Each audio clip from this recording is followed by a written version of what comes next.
What's up, everybody? It is Wednesday night, and it's time for Super Geeked Up.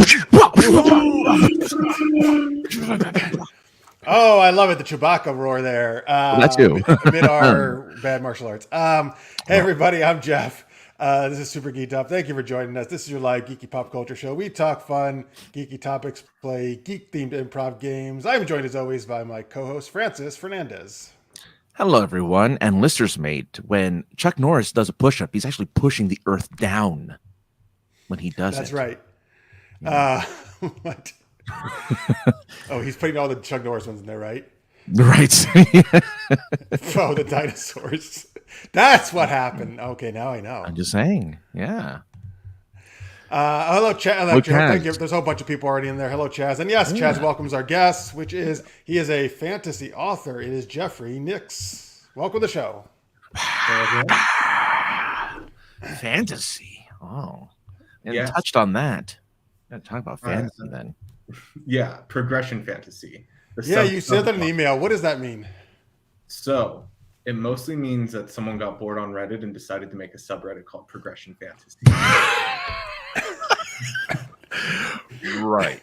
Okay. But so it's sort of the best parts of a training montage and the best parts of a novel. So one of the standard rules is you can tell something is progression fantasy if your character can. Cursing is okay here, right? Yes. Yes. Fine. If your character can go back and kick their ass from 2 books before, it's progression fantasy.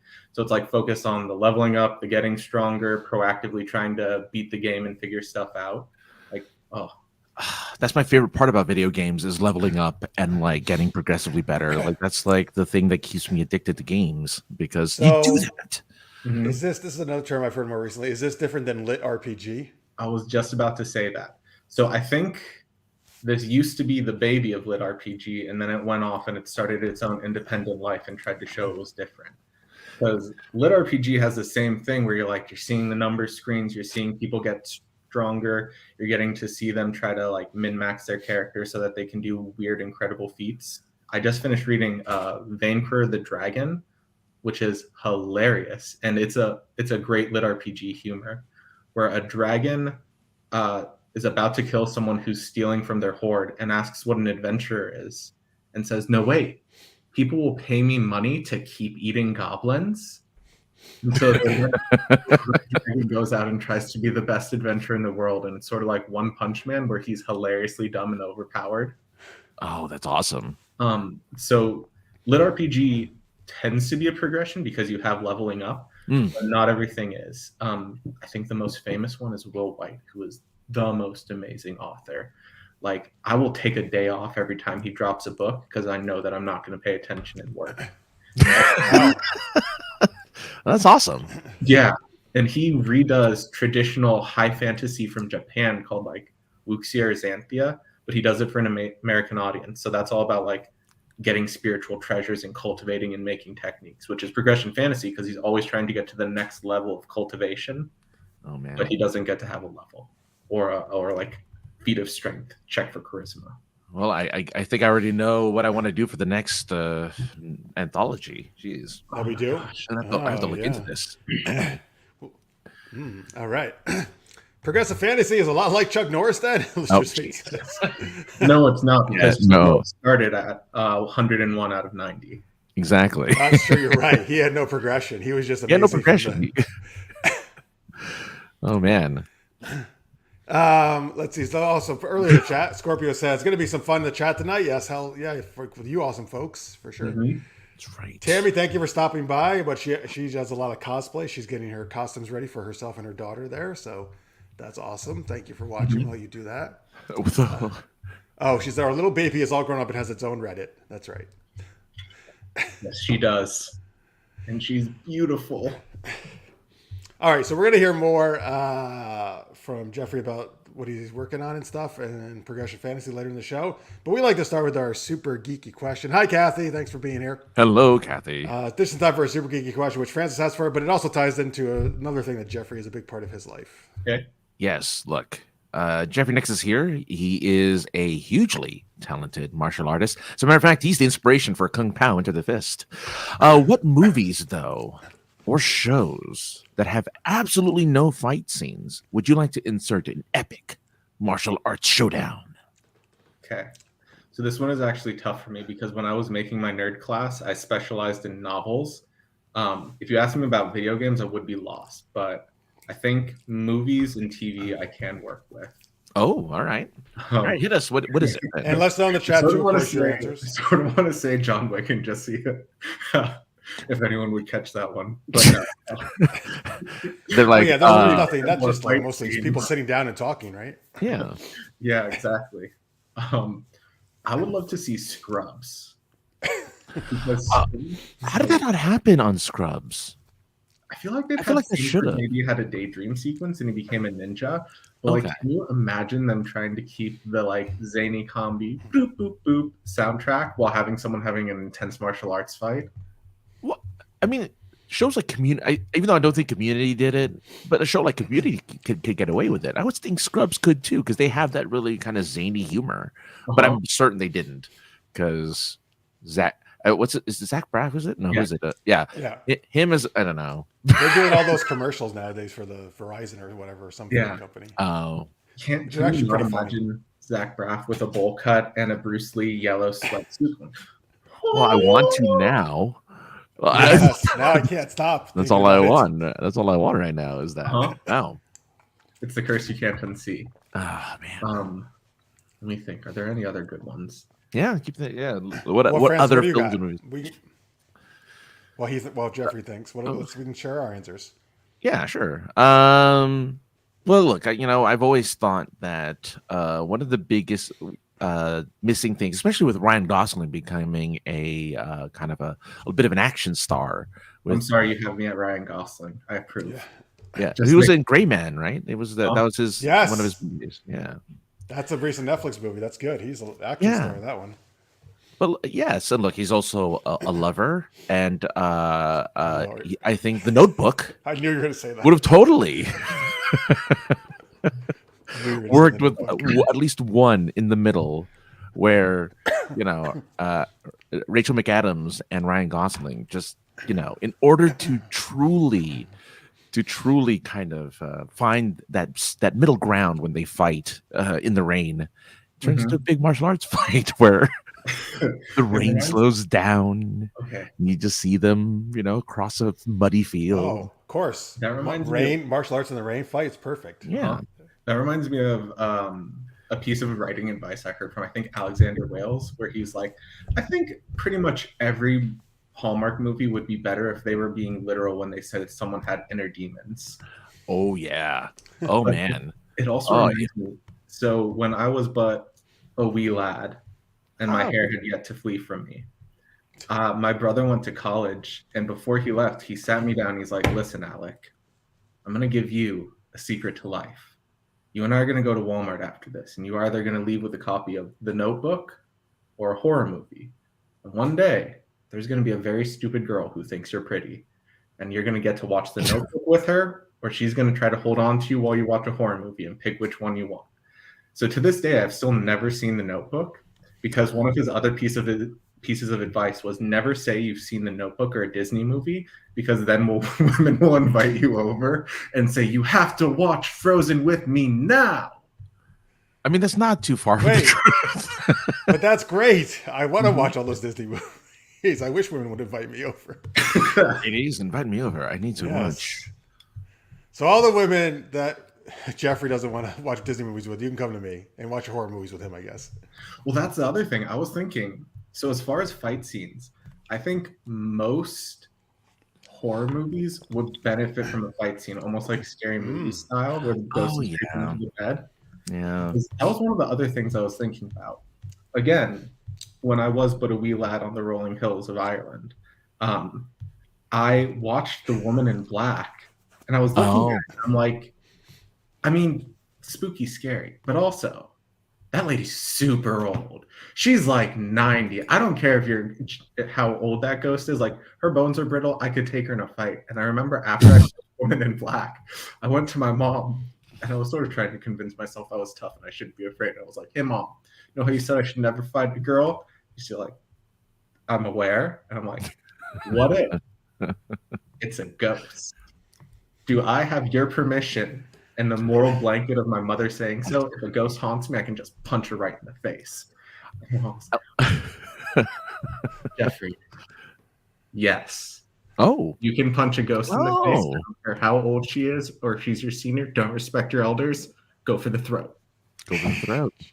Wise advice. Yes, it is. Wise advice. Hi, Nikki. Thank you for joining us. Hello, Nikki. We're on our super geeky question, which is take a movie that has no like action martial arts stuff, TV show. TV show. Thank you, and tell us which of those like you would want to be fun to insert one of these like big martial arts fight scenes into this. By the way, Scorpio says Google Scrubs Kung Fu fighting. You won't be disappointed. Oh, but it's probably to the song, and it was probably dancing more than it was. That's fighting. still fun. Oh no, 100%. Tammy says Steel Magnolias really brings me in to take a whack at Weeza. Is that how you say it? I don't know. I've never seen Steel Magnolias. I'm sorry, Tammy. Yeah, I've never seen Steel. I would probably watch it if there was a fight scene in it like that, a martial arts fight scene. No, you got to watch it because it's a romantic. I think it's a romantic drama, so you have to watch that. A lady will make you watch it at some point.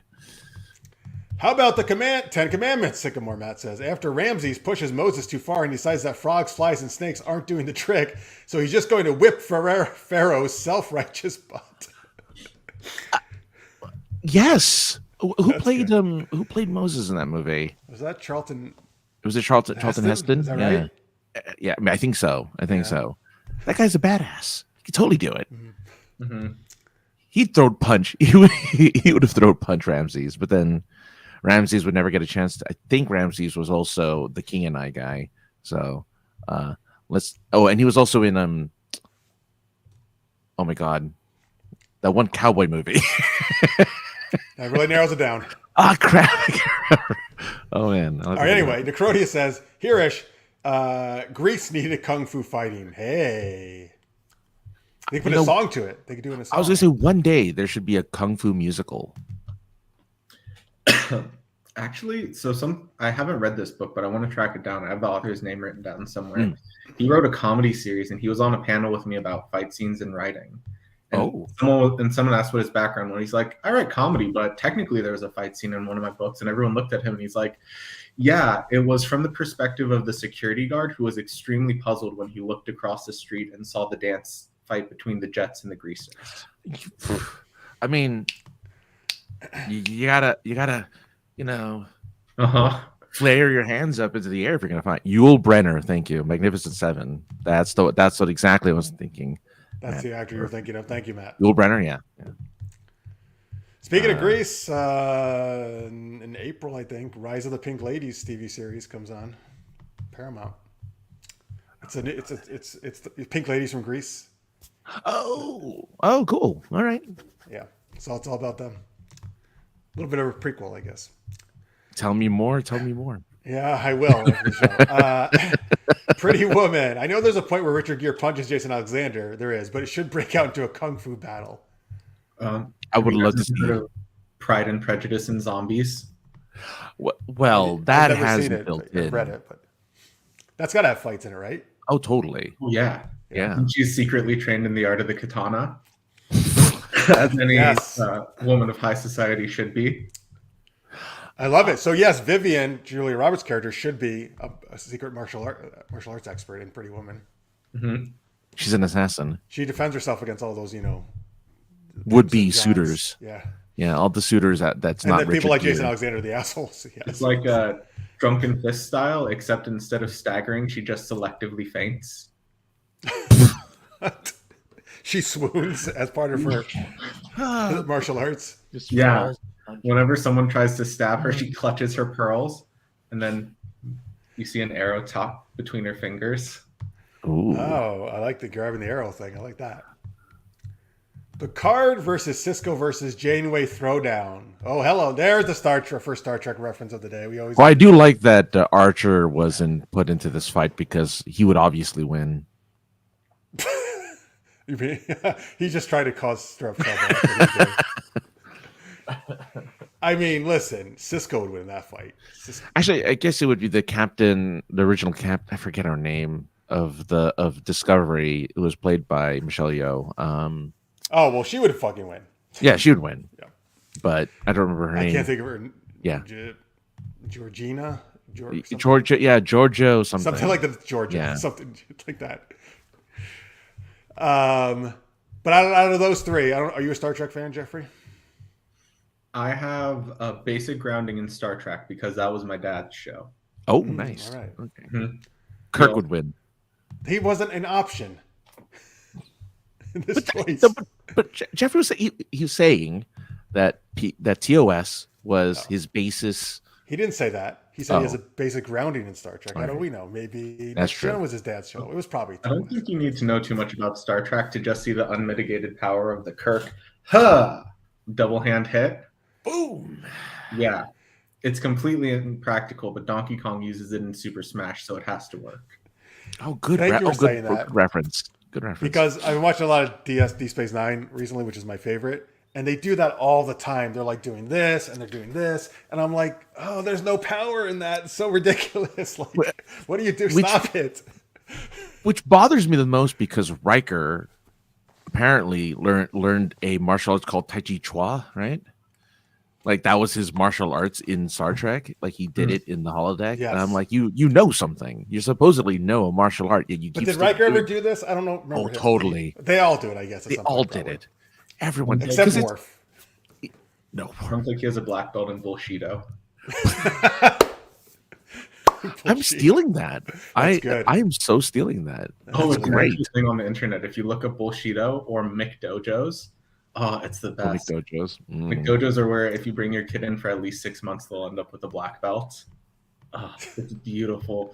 If you love having people who just like try to, it makes usually articulate people just sputter when they try to explain how bad and impractical something is. It's one of the best ways to cheer yourself up, just Schadenfreude in the middle of the day. Oh man! All right. So some other choices from Scorpio here. John C. Reilly and William Fichtner's characters in Perfect Storm should have had a martial arts showdown, Kung Fu on a boat. Oh, Billy Zane and Leonardo DiCaprio should have had a martial arts fight in Titanic. Ooh. Oh yeah, That would have been amazing. Ooh. While the boat was sinking. Yeah. How about Ferris Bueller's Day Off? With the principal. Oh, but the thing is, his girlfriend would have had to be the one who was good at kung fu because Ferris was already too good at everything else. Oh, that's true. Yeah, it would have to be you'd have to be the girlfriend, yeah, or the best friend. I want to see. I love seeing women kicking ass. Yeah. So, Francis, you know, I guess I haven't said my choice. So we talk about Steve Urkel a decent amount on the show. We do, and we talk about how he created the Family Matters, folks. Is what I'm talking about. The show from the '90s. Yes. He created the thing that turned him into Stefan or Kel, the suave one, right? What if he created something that turned him into a martial arts master? And there was an episode where he was just kicking ass of all the bullies in school and everyone, and it would be great. Him and Eddie, because Eddie didn't get a lot to do in that show for a while. Give Eddie some love. But Eddie can be a sidekick, maybe. Yeah, Eddie's a sidekick, yeah. All right. It's always Laura, and there's always Steven. No, you need a... Oh, all right, you like Eddie, huh? Well, just because that dude didn't do too much. At least he didn't disappear like the other daughter. Right, the youngest daughter disappeared just to be replaced by someone else's son, who ends up being the other little kid in that show. But anyway, all right. There's a music kung fu movie, The Last Dragon. Yeah, well, that's so true. I guess I there is mean, a the musical. Shogun of Harlem. I mean, who's going to fight the Shogun of Harlem? Show enough. The Crodius loves the Star Trek Voyager, and he wants karate chop and the Borg is the only way to win. Oh, you know what? Who does the karate chopping? I'm pretty sure Data karate chops a few people. Yeah, he would have to. You'd have to. Also, Well, he's so strong. I just went immediately to Austin Powers in my head, Judo chop. which is extra funny because judo grabs, they don't chop. So you can just imagine Mike Myers sitting down long enough to think, karate chop is vaguely offensive and ridiculous, but how could I make it more? It's like only people who actually know what this means is gonna get. This is a joke for like the 5% who know what judo is. All right, I'm gonna do it. Yeah, and every time it's always the same chop, and everyone. Crowley's, of course, always dissing my DS9 like he likes to do. But Tammy says Archer is the Chuck Norris of Star Trek. Oh, I haven't heard this reference before. Except no one can recite that. Yes, as you said, the Kirk No one double can. fist slam, or as Chaz calls it, Kirk Fu. It is Kirk Fu. That Tribble ep would have been better with all the Tribbles with headbands on fighting Kirk in a musical montage to Kung Fu fighting. That would have been great. That'd be adorable, at least. Mhm. I'm sorry, Jeffrey, what are you about to say? No, I'm sorry. I think Tammy Anderson just saw Pitch Perfect, which was ironically my jam when I was a young theater nerd. So if you want to have Anna Kendrick doing any kind of kung fu fighting, you can just take my money. So she's it's a training montage, and she has to learn how to block. So she does cups. She does the cup song so that she learns how to do like the basic, like, you know. Yeah, it's like wax on, wax off. Exactly. It's been right. a long road home. Exactly. She did have a fight scene. Have any of you guys seen Mr. Right? No. Oh, yes, because yes. Okay, so I have a secret love of Grosse Point Blank and Mr. Right, which Okay. are both romantic comedies with an assassin who's gotten tired of killing because they're too good at it. Yeah. And Mr. Right is amazing because the entire time you just get it progressively grows into like, these people are the perfect kind of wrong for each other. Oh yeah. Like, at first she's charming and then you're like, oh wow, that's a mess of crazy that I would like to keep across the street. And they just get more and more insane, and it just works better and better. You know Mr. Right. Oh God, what's the actor's name? Oh my God, I can't remember the actor's name. But anyway, the guy who plays the Mr. Right in that movie, his character's name was Francis. You always have to bring up every. I was thinking about this the other day. I feel like you feel Francis is like one of the least used names in the history of the world. It's not very common nowadays, definitely. But there's still people who have the name Francis. I have the only Because you get so excited. It's funny. You're like, oh my God, Francis. It's Francis. I've only encountered a handful of people with my name. There's two Jeffs in here. In the show. I know. You're right. Like right now. Well, we're probably the only two, so it's That's true. Exactly. When have we had another Francis on the show, Jeff? When have we had another? I don't know if we don't have many Jeffs on the show. I don't That's either. True. We have a lot of yeah, that's true. But either way. All right. Anyway. I still like it. Just like you should. Yeah. Hey, look. Deadpool. Okay. Yeah. Baby from the Dirty Dancing. Baby. And the donkey that can kick a football. That one stupid Disney movie. The Francis the Talking Donkey. Forgot about that one. The most famous Francis of all. Anyway, Alf versus the cats doing Cat Kwando. Oh, I love that. Oh, Cat Kwando. Yes, that would be a good fight. Yeah. That would be. I also liked. Which one? Jalou's one here. Anna Kendrick in a play adaptation of Parappa the Rapper, because I love that game so much in the 90s. I mean, look, they had the Onion martial arts guy. Kick, punch, it's all in the mind. Oh, shit. How about that's right. The Christmas Story with Little Ralphie? He blocks the bullet. No, it's when Santa tries to push him down the slide, and he backflips over and says, He does the come here hand to Santa. I like it. Put the BB gun in a sack and no one gets hurt. And then Santa does that one kung fu move where they get all the rings, and he does his chimney fist. Chimney fist? Oh, yeah, man. because he's about to put out the fire in your eyes. Well, nice. By the way, you've really thought about this. Wow, yes. I like it. There's a Francis in Goonies. It was the girl, wasn't it? Right? No, was it? I think so. Okay. There's not a lot of look. Whenever I would say 50% of the Francis I encounter are female, with the IS, which ES is the female version, but for some reason they're spelling it IS, which is the male. By the way, there have been 3 saints with the name Francis, but none that I'm aware of named Jeff. But there was one named Jeffrey. That's the same name. That's my. Oh, but you're spelling it with the GEO, so we're going to try not to associate with that one. Oops. Yeah. Yeah. Yes, Francis is a very. Wait, isn't the Pope Francis right now? Pope Francis III. There you go. Yeah. But there's only one Jeffrey Quinn. That's me. That's true. Well, that's very true. Oops. That's a running joke on the show if you haven't watched this before. Let's see. Jeffrey could pass as a grown-up Ralphie. Yes. No. Oh God, I was hoping you would miss that one. I was hoping you would miss Nice one, Jalou. Nice I'm one. sorry, guys. I didn't think I was coming on here for a therapy session. For trauma. It was bad when I was a kid. My family actually went on a cruise, and someone pulled me out of the audience and asked if I was in that movie. They And thought gave you me- were the own. Yeah. Well, I loved you in the sequel. They just did that, right? And that's what I'm saying. Yeah. I'm sorry. Just give me a second to stay. I know, right? problem. Oh, no. We'll go to more I Francis. thought that I disguised myself well enough. Francis Fratelli was the one with the toupee. So he was one of the bad guys, I think. Right? Yeah, he's one of the Fratelli. He's one of the Fratelli boys. Yeah. Yeah, right. Oops, sorry, clicking the wrong things here. That's actually good. Francis and the Abbott and Costello Comedy Hour. See, there's plenty of Francis. Yeah. You have to go to like the 50s and the 80s. Goonies is the 80s. Yeah, 80s and 80s and before. Yeah. Jeffrey, we are here for you. Let's get a cup of coffee and talk it out. That's nice. There we go. Yeah. Our fans are always here. Yeah. All right, so there you go, folks. That was our super geeky question. Thank you for all those great answers.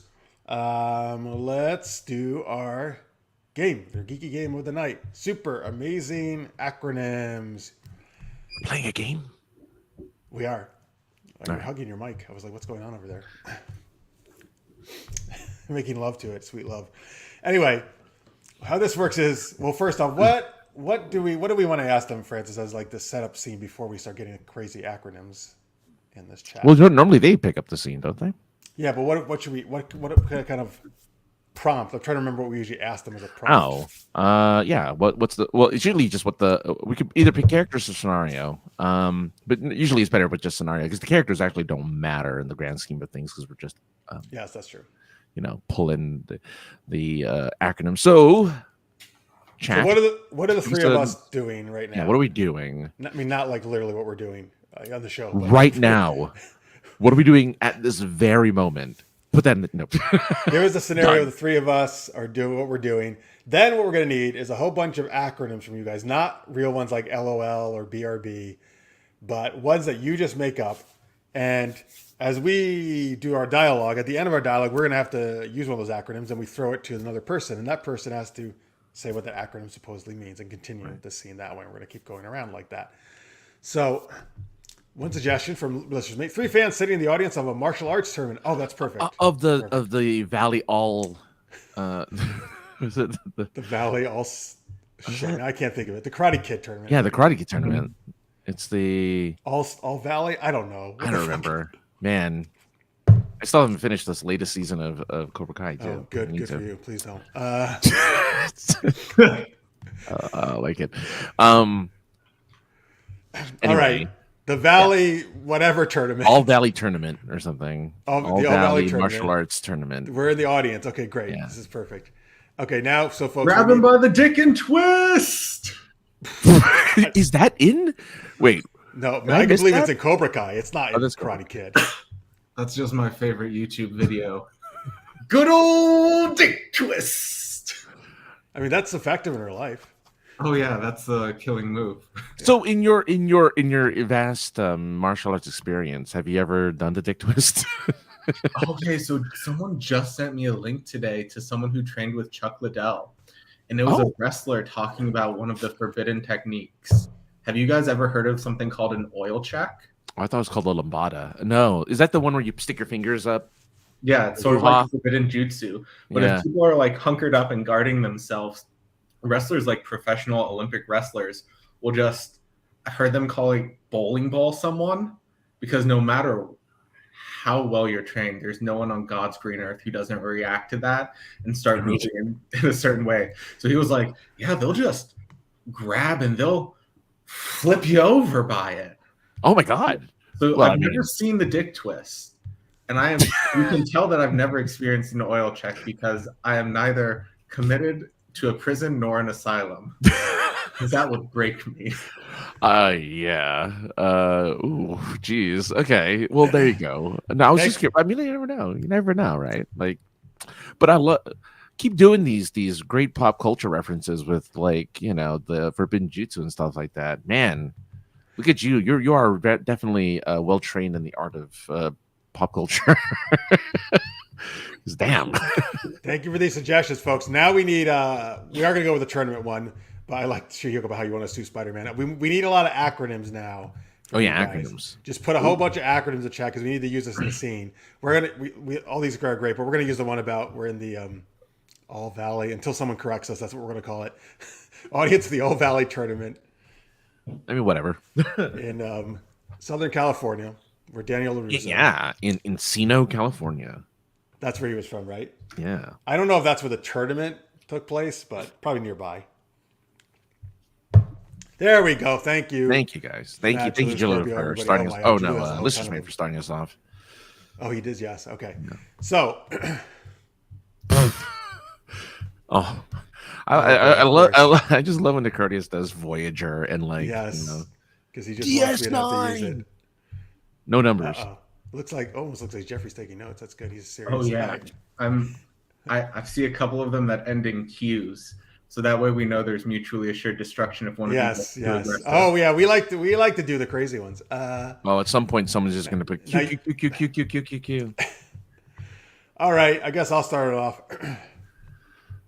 You guys ready? Mm-hmm. I am. All right. Oh man, guys, this is so exciting! It's the All Valley tournament. Wow. Man, do you think anybody's gonna Francis, do you think anybody's gonna sweep the leg? That would be so lax.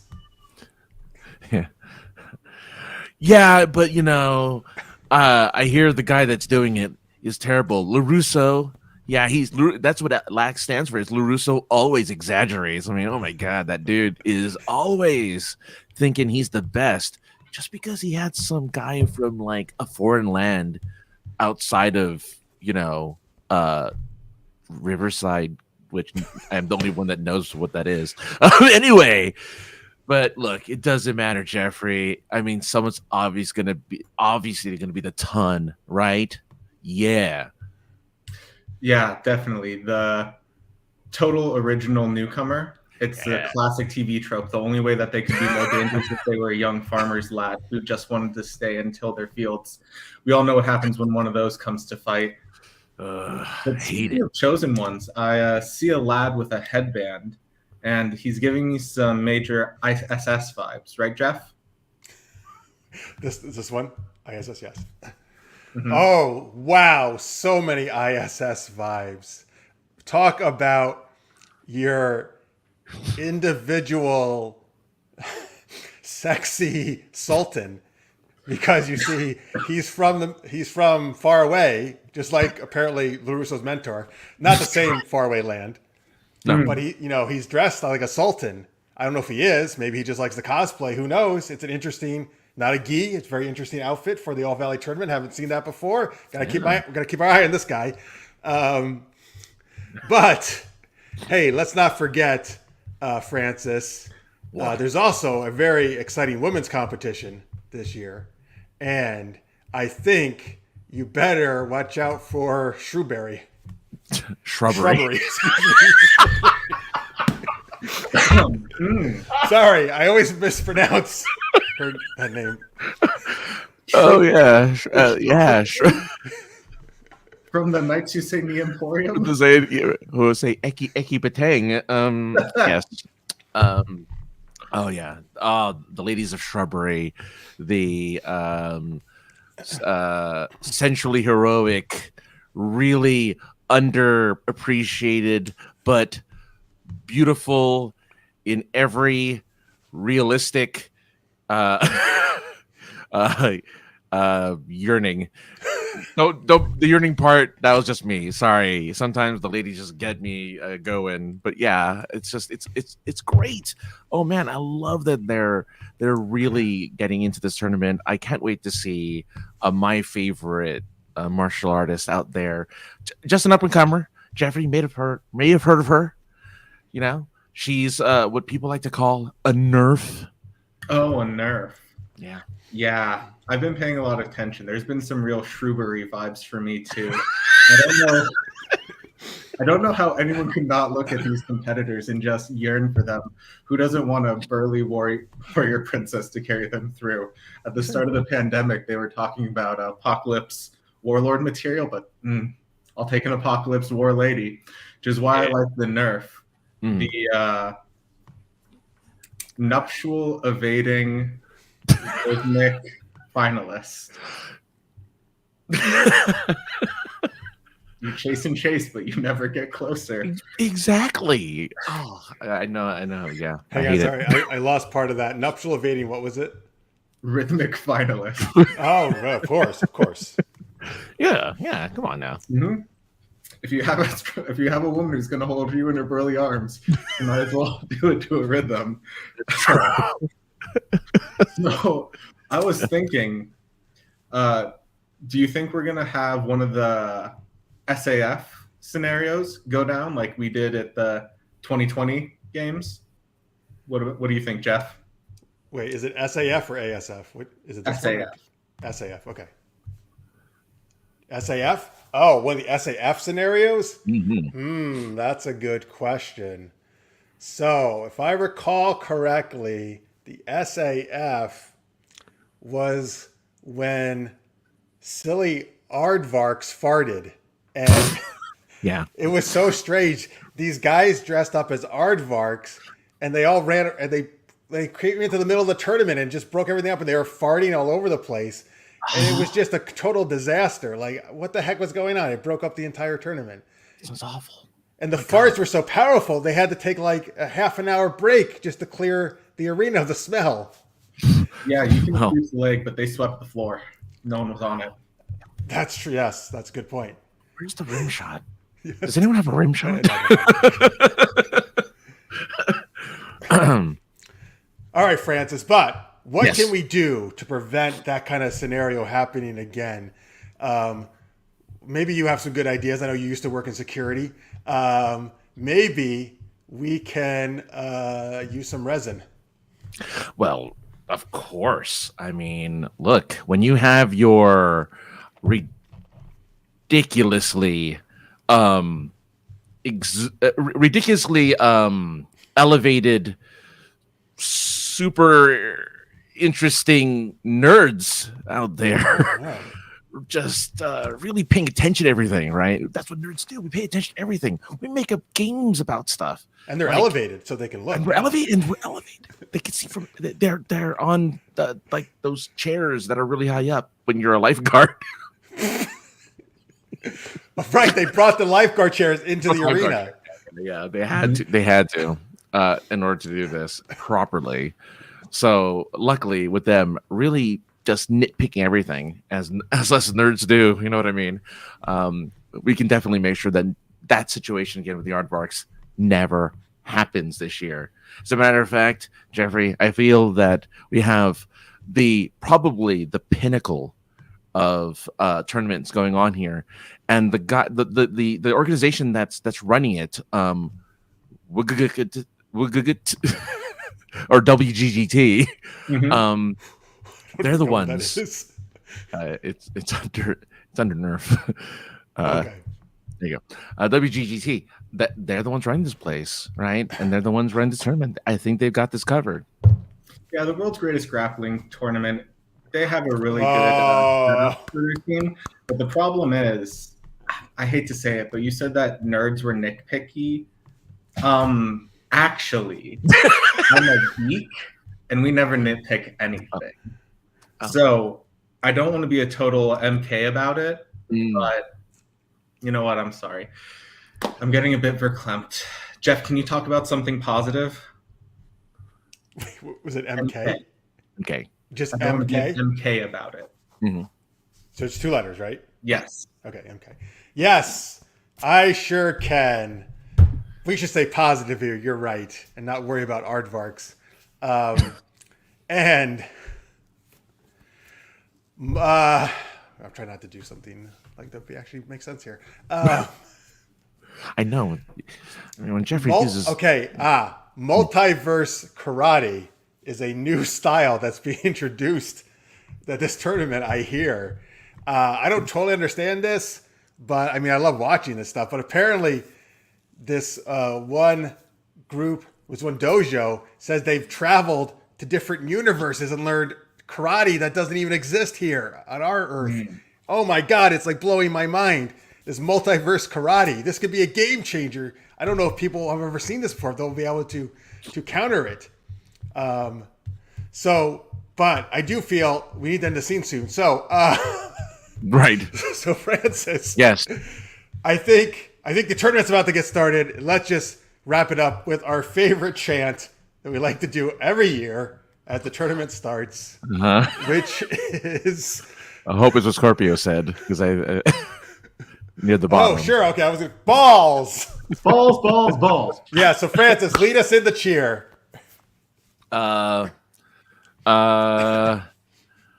Bring a cheese. Better annoy the lucky losers suck. Yeah, better annoy the lucky losers. Suck. Wow, that's a weird cheer, but all right, let's do it.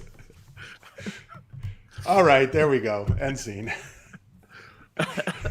Yeah. All right, thanks everybody. Wow, that was a lot of acronyms. That was a lot of acronyms, but it was a lot of great. fun. Like we had so many to choose from. I couldn't I know. believe it. Like Thanks, I kept guys. strolling. Well done. Yes, we really appreciate that. That was a fun tournament. I wonder who's going to win.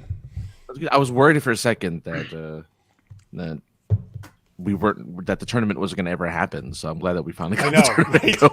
We were just going to talk about it forever. I know. I was waiting for the multiverse karate to come around so that I could make an everything everywhere all at once. Oh, that's sad. Everything. So good. That'd be awesome. Someone put that acronym in too. What A O? The thing is that what's funny is that everything ever all at once is like they only talk about it in acronym now because it's such a long title that people all they ever see it is everywhere. Yeah. Oh yeah. I see everything everywhere. Yeah. Is the Oscars this weekend, this Sunday? Oh, probably. I don't follow. Anyway, but I don't care. Supposedly that's the leading contender right now. Oh, is it really? Oh, good. A lot of people saying that it's been winning a lot of awards, a lot of actor awards. I'm happy to hear that. Yeah, that movie is amazing. It is. Yeah, we actually we did a panel on Dragon Con last year. Mm-hmm. Oh, you guys did? That's awesome. Yeah, and it was great because there were so many costumes, and someone brought out a massive, girthy, bulging statue that was definitely not a butt plug from the movie. Oh, you mean yeah, right. It was a trophy. Yeah, for being that's what I said. best IRS agent. Mm-hmm. That's right. Mm-hmm. I have a picture with it. So good. I love it. Yes. All right. Oh, there. Yes, that's the champ. Better annoy lucky losers suck. better. So we're annoying the lucky losers. We're annoying the lucky losers. Yeah.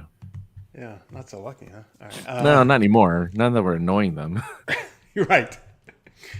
All right, before we go on to more geeky stuff, let's talk to Jeffrey about what he's got going on.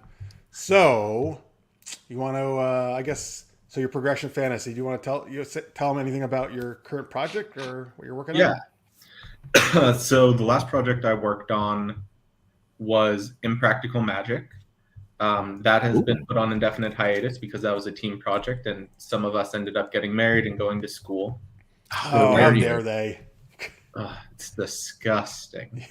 Unsanitary places a lot. We're annoy them to get back on the project. So I've started writing a new serialized web fiction. The working title is Antiphage. And Antiphage. Mm-hmm. Okay. Have you guys ever played Doomslayer?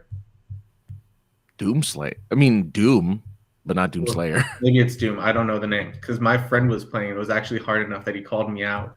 And he just told me to watch 2 or 3 of the bars and tell him like when his grenade regenerated and different stuff because he was playing on really hard mode. Okay.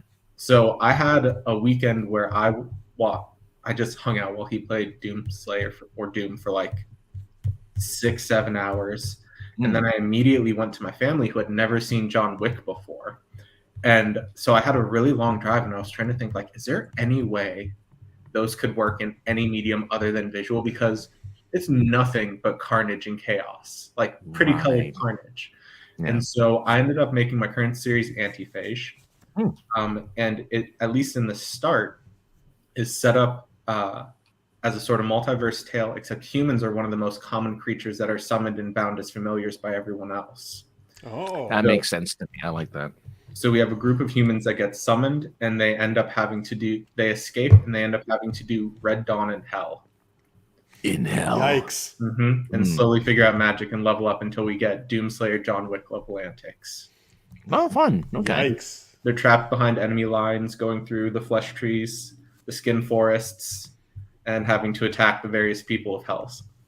So that is in progress right now. I am also going to be working on a podcast with one of my better friends. So something that was in the pre-show is that my master's degree is in a form of business-based psychology. So one of my buddies is going to be starting a podcast that is also somewhat improvisational, and that I have no idea what he's going to talk about any day at all. But he's going to bring me a supernatural thing. He is a dedicated skeptic.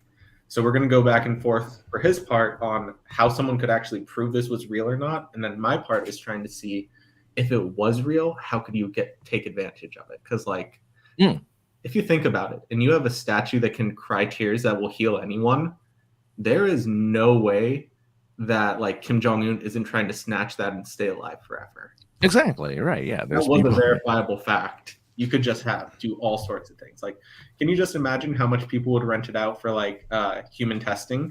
Like, let's try a new cancer drug. What's the worst that could happen? As long as 5-second rule. As long as we get the tears on, you'll bounce back. Doesn't matter if your heartbeat hits the floor. That's true. So both of those projects are in flight right now. If anyone wants updates, I think my name should have the email next to it in the little blue box. So we're going to be starting a newsletter. If you just email me at Jeffrey Nix Writing, I'm going to let people know when they're alive. Also, Impractical Magic has about 3 chapters that are partially written and have never been released. So if anyone signs up for the newsletter and can guess which of the characters I wrote, then I will release wildly embarrassing, barely edited chapters. The definitive fact that I do not know the difference between the 3 dares. Well, I mean, that's pretty good incentive right there. Oh yeah, I don't. If just Oh, so Jeff, I don't think you were at this panel with me at Dragon Con, but I used to. So Impractical Magic was the first thing I ever wrote, and it accidentally started being successful. So at Dragon Cons, when I introduced myself, I would say, and if anyone has actually read this, I'll give you $20 right here. So I think after I left our Everything Everywhere All at Once panel, I walked in and I was sort of dazed because I was sitting next to Patricia Briggs. And I started to be like, I write Impractical Magic. None of you have ever heard of it, but if you have, and then I see someone from the back going, I'm like, if you have, I'm sort of like, everything's expensive at Dragon Con. Then you're going to win a crisp high five at the end of this panel. But yeah, the first time I've ever met someone who's read it in the wild. Wow, that's cool though. In this contest, but you can feel free to guess. Did you drill them to make sure that they really did read it? Oh yeah, there's a question at the end. There's a 5-part at the end. All right, so they can email you if they want to get on your email list, right? You said? Yep. And, okay. Whoa. JeffreyNixWriting@gmail.com. And folks, here, I think this is some of your previous writing. Is that what you said? Yes, that is all the publicly available chapters. I think it should end up being around 1 to 2 novels worth of content. Wow, that's pretty. Mages that's a lot of Estima. .home.blog, folks. That's the link. I've never heard of .home.blog before though. That's new to me. Ooh. So here's a fun story. If you want a good URL, you have to pay money for it. Yeah. And that's the end of the story. Oh. Very short story. Yeah. Very to the point. I like it. I hear shrewberry.com is available. Shrewberry. Scorpio, sorry, if your stuff's getting blocked, it's not coming up on the YouTube for me to approve it for whatever, but let's just say balls at least, so that's good. It's letting you say that. I know sometimes YouTube gets the auto. YouTube is very antsy when it comes to certain words. I really wish I could turn that off and just let them say whatever they want. Yeah. Or I could just choose if they. There's probably a way to do it. It's just you have to go deep into the moderator settings. All right, cool. Anything else you want to mention before we move on, Jeffrey? Do you have like social media that you have that people can join or follow? Or I am good. I have pretty much no social media, and That's actually smart. It's weird to be talking with Jeff about my actual books, because usually he just has me on panels about martial arts. That's true. Well, because the Really? first time I didn't know you were doing books. The first time I had you on a panel, it was only last year I found out. Okay, well, here's a question: are you going to join social media when you like go deeper into doing more books or writing? Because I feel like that's part of he the really whole. doesn't want to. I know, yeah. I mean, you don't have to, but I'm trying curious. to bank on the newsletter working out. Okay. Actually, I'll tell you from experience, because Mhm. I have a fairly large newsletter now. That's what I use. I do almost nothing on social media for my books. I really rely on my newsletter. I find that's the most effective. And I've heard a lot of other authors say that too. So I think that's smart what you're doing. Yeah, I do a couple of martial arts, and for the most part, I stay on Facebook just because that's where I get like alerts. Because the people who are old enough to be like this, the 7th degree black belts, have just figured out that Facebook is the hot new thing. So that's the easiest way to figure out where you're going to go to train for like a new training camp. But for the most part, I just stay off of it otherwise. They're punching. That's Y'all are wise. punching and kicking. That's all you guys are doing is punching and. Punch kickery is, I believe, the scientific term. Yeah. Well, yeah. All right, cool. There you go, folks. There's his emails on the screen there. And again, the site is magesofestima.home.blog. Check it out. As Francis giggles at who knows what. Well, because I'm going to ask a question once we get to the next segment. So, as we get to the Patreon segment, yeah, actually, yep. Mm-hmm. What's your question? All right. So, what Patreon level do you have to be to see you two guys spar at some point? Who's we two guys? You two guys. Oh, fuck that. I'm not sparring him, dude. He's a fucking expert at like 10 different styles. So several of the people I work with are actually on YouTube. So it's not hard to find sparring videos. It's hard to find sparring videos that make a lick of sense. So it depends on so I do a couple of martial arts. And what I've universally found is any sport that I do is not something that will impress women. Right. So, wait, is that the whole reason you started martial arts? It's not. I'm not trying. It's just my fate. Before I did martial arts, I did underwater hockey, and you can imagine how many babes that. Well, hold up. Wait a minute. Wait a minute. What is Is that a real thing? Oh yeah. So, this was not when I was a young lad, but just prior to when my hair went out. I was going to undergrad. I was looking at all the clubs at my university, and I saw a couple that looked hilariously bad. And I'm like, underwater hockey? That's the dumbest thing in the world. I'll go to a class just so that I can say I tried it. And what happens is, apparently, if you're in the UK and you have a snorkeling or a scuba diving club, people forget that the UK is awful and that it is always cold and rainy and no one wants to be outside in the water. So the clubs made a game to practice clearing your snorkel. And you get a mask and a snorkel and little flippers, a stick about this long and a hockey puck full of lead. And you toss it to the bottom of an 8-foot pool, hold your breath, dive to the bottom and play 6-on-6. And you have to figure out, like, based on where the puck is and what your position's responsibilities are, if you are allowed to go up for air, if you just have to push through and welcome the blackness. So that sounds so unsafe. The worst sport ever. The most unsafe. And the thing is, it's awful. People do the dumbest thing, and it doesn't impress anyone because it looks like a piranha attack. You can't watch it from this. You can't watch it from the bottom. And if you can watch it, it's just a bunch of people in Speedos, none of whom look like they should be wearing Speedos. Wow. That's really funny. I like that. That's really funny. There's a guy who like get up and slap boy. He's like, dang it. And I'm like, oh, what's wrong? He's like, I started to see black from my left eye. And I'm like, oh, that's serious. Are you okay? And he's like, yeah, I'm fine. It's just you only have so many of those. And I was trying to save it for regionals this year. Oh my God. Yeah, because if it's wow, that makes I just, yeah. yeah, that's insane. I went from underwater hockey to an obscure martial art that just looks like bad hugging. Right now, I'm practicing Brazilian Jiu-Jitsu, and I swear to Right. God, I've sent videos to people, and they'll just like, "Oh, so you do the struggle cuddles?" Is that what they call it? Struggle cuddles? I mean, Wow. unfortunately, yes. Wow. They also call it murder yoga. Okay. Murder. Well, Yeah. okay. Well, All we right. won't call that because we We love won't, martial arts on this, and we've taken a little bit, not to your extent, obviously, but Oh no, not even close. Yeah. Jeez. Oh man. all right. No, I'll Wait, hit. that has nothing yeah. to do with our Patrons, though, right? Oh, what level? Yeah, no, you said. no. The That's what it Patreon is. level. What level? Yeah. Yeah. $100. $100. $100 a month. $100 and we fight.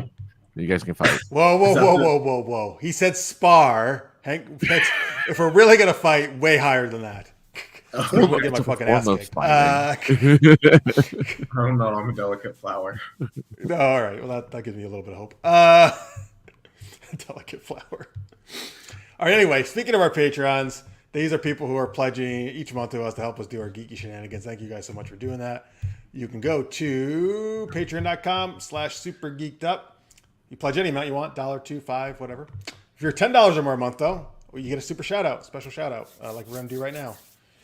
What are we doing? Martial arts theme still, or what do you think, Francis? Well, when we play this game, we normally do the remaining Oh, acronyms. acronyms. He's like, when we do this, Jeff, we do this. Oh, you know, Francis, this used to be only your segment, you know. you don't have to join in. I I'll expect do me to it. remember all this. I'll do it. I'll do it. No, I'll do it. Absolutely.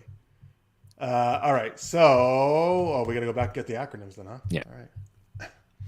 All right. You start us off.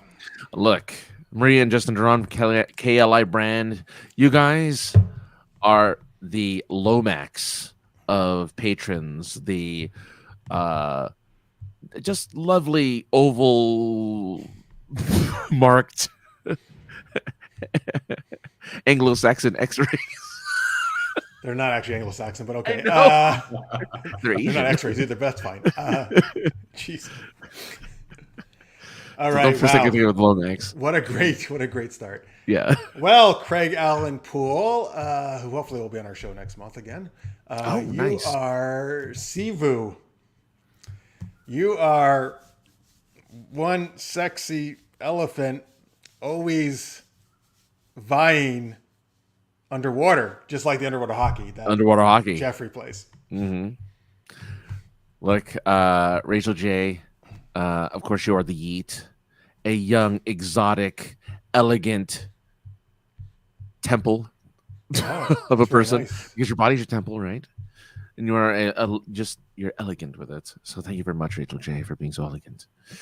And Victor Snyder, I'll let Michael do this one. We really dig you. What Wait, is who that, are you letting Michael? do this? Not Michael. Who the hell is Michael? Jeffrey. Sorry. Like Michael. Sorry, I don't know where that came Is there a fourth guest you don't know about? Yes, he's invisible. He's hidden from you guys. They are degenerate, igneous glassblower. Oh, those glass blowers. Yes, she actually is a glass blower. How'd you know? Good job. Or he is. Sorry, we were in Victor. I was like, right? yeah, you're I Victor. can't keep anything straight. I'm fucking sick. I don't know what's going on. That's all right.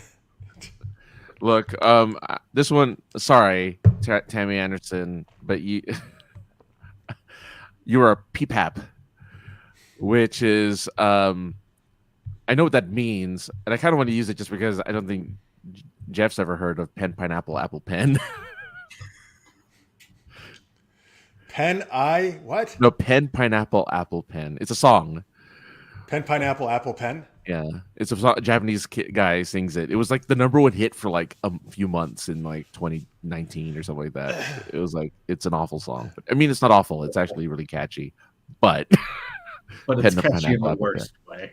Exactly right. That's all he says is pen, pineapple, apple, pen. But anyway, there you go. Thanks, Tammy. It's the same level of cursed as whispering "baby shark doo doo doo" to someone.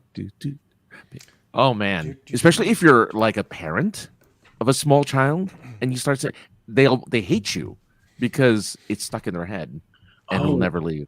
So that was actually okay. I'll tell you this story later, but I actually used Baby Shark Doo Doo Doo as a moment of self-defense. All right. I feel like, all right, after the Patreon. we Yeah, can yeah, do the yeah. Story. Yeah. Johnny Pappas, you are NZY. You are never zebras or yaks because you're just anti-zebra yak. You say never will I allow them near me or in my house, and that's a good rule. Yeah. Yeah. And also look, Terry Field. I mean, it's in your name. You're flat. A field that's long and treacherous. That's what you are, Mr. Terry Field. Totally. Treacherous? Jeez. Treacherous. All right, Zendria, I'll let Michael, a.k.a. Jeffrey, do this one again. You are low. No, we did that one, I think. We right? did on Max, yeah. Avatar. A Vader. So, Jeffrey, what's a Vader or Avatar? An average vestige arriving transdimensionally right now. Wow. Too Very fast. impressive. Too good. Too good. Are you going to do one of Jalu's for Jalu? He has a lot of them. Yes. I'm not using Jalu's for Jalu, though. I'm Oh, you using should. That's what I'm Chaz's saying. for Jalu. All right. All right. I All hope right, you're Jalu, you're a gonna do this one. Haagen-Dazs. Exactly. You're a Haagen-Dazs. You're a happening and awesome guy. Energetic, nice. Dude, all zebras suffer in your wake. What? So Oh, poor zebra. We're really hating on the zebras today. Jeez. none of the zebras today. All right. Well, I'll use a Jafu one since Jalu one. Since you didn't. I really cannot speak to that. Jafu. It's like Jafar. Jafar, It's yeah, Jafar yeah. Does Jafu. That's his martial arts style. Exactly. Oh, Jafar is yes. This is more. Jafu. Right. Yeah. But anyway, Xethos, KFI, Kentucky Fried Igloos. Those are that's where you go in Alaska, northern Canada, to get your chicken instead of digging through the ice and fishing. I know this isn't the reason why you contribute to Super Geeked Up. Everyone who does this and has been doing, called out on the Super Shout Out Patreon stuff. But so we appreciate you enduring our silly acronyms for your. I think that's exactly why they do it. I don't know. What I think maybe it is. Tammy never ever getting back together. I think that was for the one ones she chose. Scorpio, I don't know. I think Jeff has a chance. Tall guy, long reach, skinny guys fight till they're burger. That's true. When they're burger, I don't know what burger. What does that mean? I don't know. Your face gets beat up till you look like hamburger. I figured that's what it meant, but I didn't want to say anything. Okay. Oh, thank you. Well, anyway, he says I think I have a chance. Thank you, Scorpio. I appreciate. Ooh, I do have a good reach. That's true. That's Yeah. Mm-hmm. He has the He's internet. like, yeah, that won't matter. He's like, yeah. Oh, I have ways around your reach. I'm Is sure he what does. Jeffrey is saying I'm right sure now. he It's like, does, yes. yeah, you have reach. I have ways around your reach. No, there's no way around someone's reach other than to want it more, and I don't want it more. So, fun fact: the baby shark thing. Yes. I am a firm believer that I am too pretty to get hurt. So, I was in a recent class in Brazilian Jiu-Jitsu. There's a guy named Mike, and we have Big Mike, and then we have a smaller Mike, but you don't call him Small Mike because we have Bigger Mike and Murder Mike. So I was working with Murder Mike, who was significantly better than me.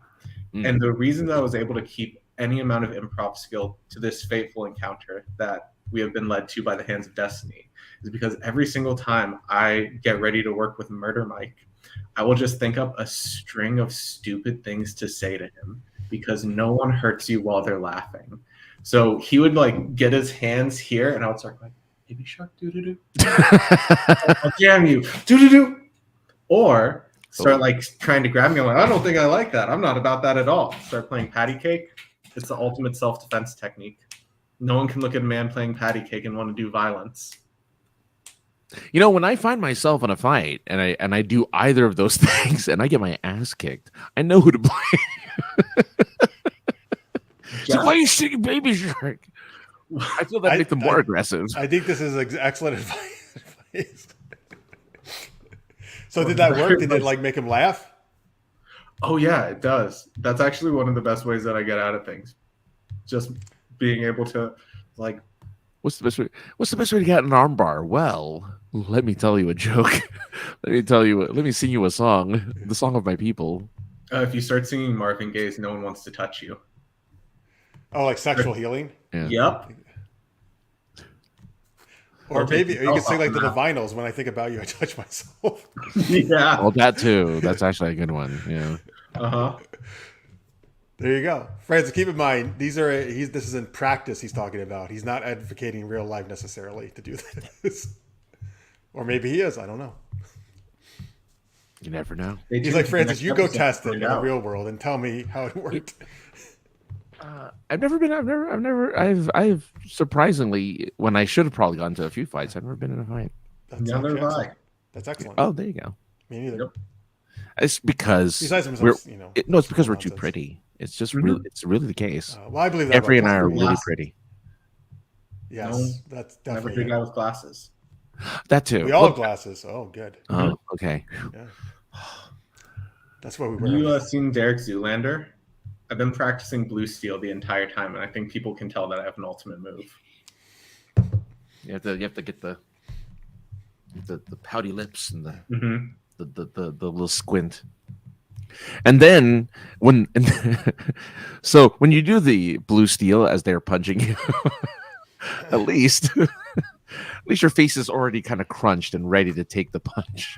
It's like, oh, thank God. The thing is, if they punch you, you didn't do it right, so you have to keep trying it again, or at least that's what that's true. Telling me it does deflect ninja stars. So you're absolutely right. So if you don't deflect a hand, you're not doing it right. If you can dodge, what is it? You can dodge a ninja star. You can dodge a wrench. You can dodge a wrench. You can dodge a ball. Dodge a ball. Oh, dodgeball. Scorpio, you're right. As we know from Star Wars, you could get the high ground. That's true. The high ground. Yeah. Just when you're about to encounter a fight, just smoke some weed and you're. Oh Wait. God, jeez. Oh, not that high ground. Okay. All right. Anyway, thank you to all the patrons, of course, and everybody watching. If you are watching, folks, please give us a subscribe there if you haven't, and a like. I don't like. Yeah, all that good stuff. Use your martial arts to punch the like button. Punch roundhouse that kick, the subscribe button. Turn on the notifications, everyone. And patty cake the notifications button. That's right. All right. Hey, Tammy sent us some refaces here. You want to tell Jeffrey and the folks what this is? Look, sometimes you need to take your face off. And they do that in an app that you can easily get for free. Tammy's kind enough to do it every single episode for the most part. Not expected. She just kind enough to do it, which is super nice. And she takes our face and puts it on celebrities and or cartoons and or movies or TV shows. And she does it in a hilarious fashion. So hopefully you get to see all three of us in some scenario. Aw. Is that Jeffrey? I think it's an attempt at because the face is so small. Right. Okay. Right. Because he's so sorry. He doesn't. Oh, that's more trauma for him. Sorry. I know. We'll move to the next one. Come on now. Here we go. The Shatner chop. That's telling you. It's you. Oh no, it's Chop. Yeah, it's me. It's you. but look at this chop. These are so terrible. Sabotage. Look at look, Mitchell's health is going down. That's all that matters to me. Oh, that's funny. They did like a video game. That's funny. Mm-hmm. Can you imagine hitting somebody with that kind of limp kind of arm? Oh, am I the Karate Kid? Yes. Yes. Russo. Yeah, get ready for this, Johnny Lawrence. So the limp arm actually is somewhat effective. I did Wing Chun Kung Fu for about 1.5 years. And one of the goals is you want to loosen everything until the last moment. Oh, yeah. People come in and they actually have motions like Fuk Sao and return. So Fuk Sao is completely limp. People can touch your arm, and then the second you want it to, you line it up so it doesn't work. But that's actually one of the ways you can spot someone who's bad at punching. They're real tense because muscle is like a rope. So if you tense your arm, there's always 2 or 3 muscles pulling against the direction you're in. So trying to hit someone like this is actually a very common Wing Chun move. Okay. Or at least for trapping the hand so that you can then punch like a real person. Oh, Kirk was ahead of his time, I think. And then totally a Wing Chun master. Yeah, Kirk's almost like he was in the future. Oh my God. What's happening? Is that me? That's you as Picard. Why is Picard like drunk?